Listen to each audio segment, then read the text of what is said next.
Today we are going to have some fun making your very own Molly the Fire Safety Dog puppet. Are you ready, boys and girls?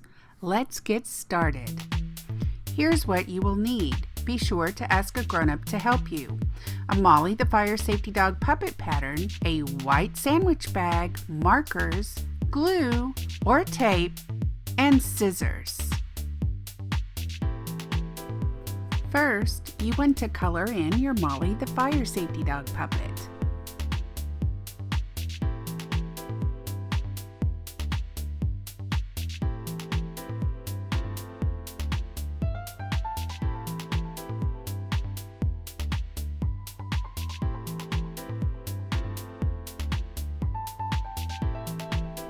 Next, cut out the picture of Molly.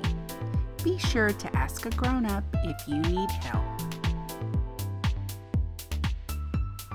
Put glue on the back of the picture of Molly and press down onto the sandwich bag. Then draw your spots. And there you have it, your very own Molly the Fire Safety Dog puppet.